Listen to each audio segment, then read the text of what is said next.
આજે આપણે ધોરણ 8 વિષય હિન્દી ચેપ્ટર નંબર 4 કર્મયોગી લાલ બહાદુર શાસ્ત્રી નો અભ્યાસ કરતા હતા.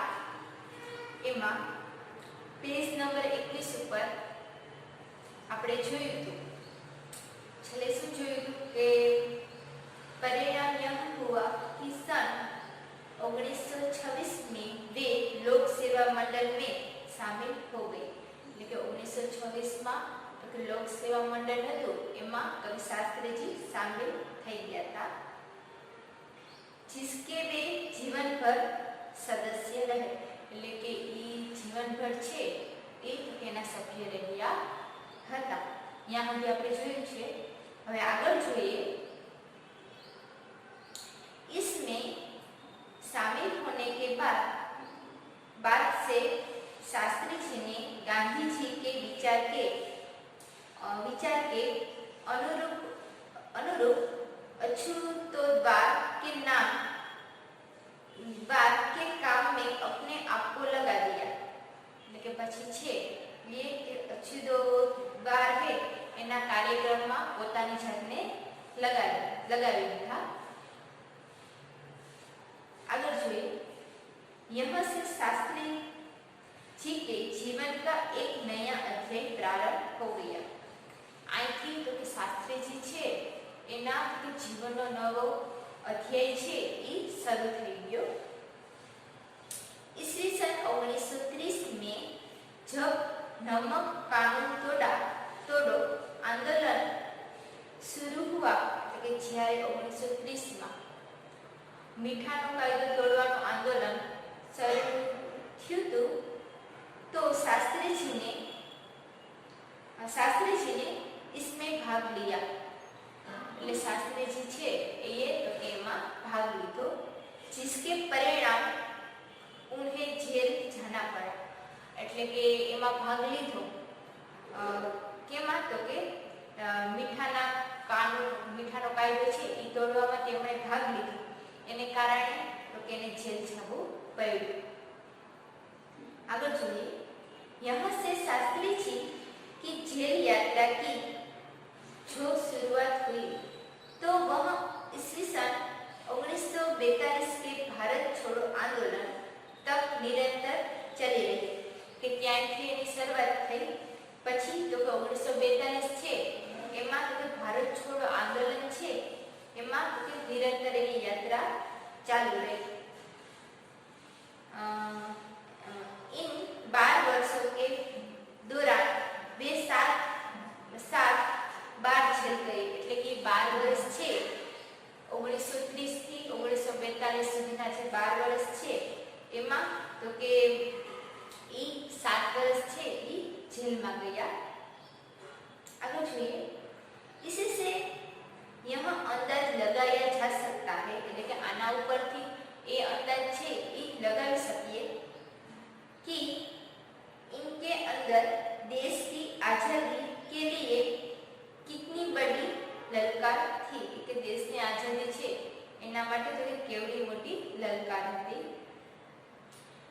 दूसरी जेल यात्रा उन्होंने सन 1932 में, એટલે કે બીજી જેલ યાત્રા છે એ તો કે ઈસવીસન 1932 માં 32 में किसान आंदोलन में भाग लेने के लिए करनी पड़ी. કે કિસાન આંદોલન હતું ખેડૂતોનું એમાં ઈસવીસન 1932 માં તેને બીજી વાર જેલ જવું પડ્યું. પછી જોઈએ. सन 1942 की इनकी जेल यात्रा 3 वर्ष की थी. કે 1942 ની જેલ યાત્રા હતી ઈ તો કે 3 વર્ષની હતી.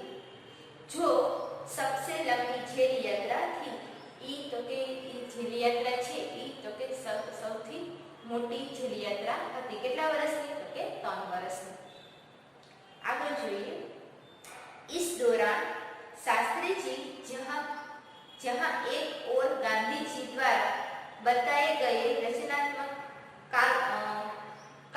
कार्यों में लगे हुए थे. कि गांधी ગાંધીજી દ્વારા જે બતાવવામાં આવ્યા હતા રચનાત્મક કાર્ય એમાં शामिल થઈ ગયા હતા। वहीं दूसरी ओर पदाधिकारी के रूप में जन सेवा के कार्य में भी लगे रहे कि बीजी तरफ तो के जन सेवा जे कार्य छे एमा तो शामिल હતા। आगे જોઈએ ईस्वीसन 1935 में वे संयुक्त प्रांत कांग्रेस कमेटी के सचिव बनाए गए એટલે કે 1935 માં છે એ તો કે સંયુક્ત પ્રાંત કોંગ્રેસ છે કમિટી એના તો કે સચિવ બનાવવામાં આવ્યા હતા। इस पद पर वे 1938 तक रहे એટલે કે એ પદમાં તો કે 1938 છે ત્યાં લગી તે એ પદમાં હતા। किसानों के प्रति उनके मन में विशेष लगाव था કે જે ખેડૂત ભાઈઓ છે એના ઉપર તો કે એના મનમાં ખૂબ લાગણી હતી। इसलिए उनको ईस्वीसन 1936 में किसानों की दशा का अध्ययन करने वाली एक कमेटी का अध्यक्ष बनाया गया। એને તો કે કમિટી છે એના તો અધ્યક્ષ બનાવવામાં આવ્યા હતા।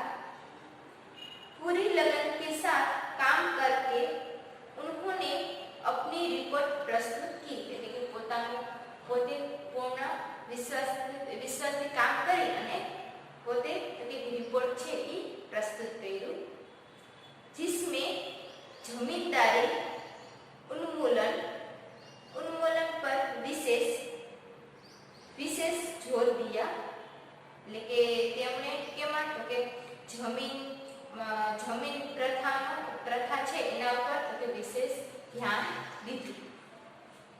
આગળ જોઈએ जिसके बाद के 6 वर्ष तक वे इलाहाबाद की नगर पालिका से किसी न किसी रूप में जुड़े रहे કે એના પછી 6 વર્ષ છે ઈ તો કે આ इलाहाबादની જે નગરપાલિકા હતી એમાં તો 6 વર્ષ जुड़ा 6 वर्ष भेगा रहा था।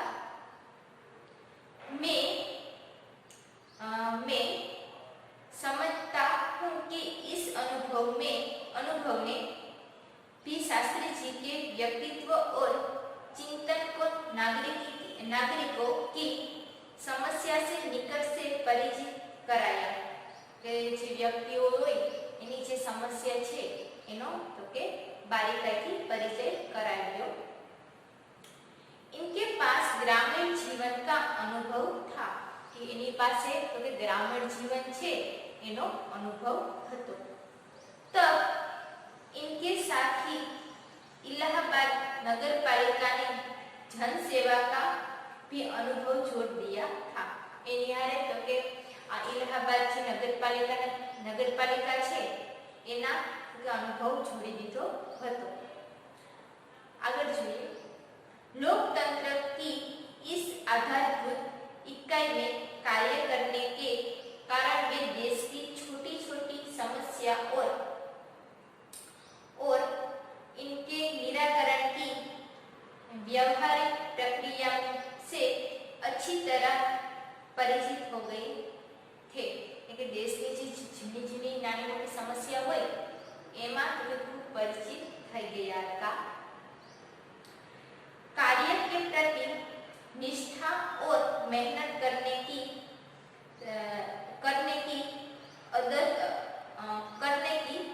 अदम्य क्षमता के कारण सन 1937 में वे संयुक्त प्रांत व्यवस्थापका सभा के लिए निर्वाचित हुए એટલે કે એ વ્યવસ્થા છે એમાં 1937 માં સંયુક્ત પ્રાંત વ્યવસ્થામાં જે સભા છે એમાં એને ચૂંટવામાં આવ્યા હતા।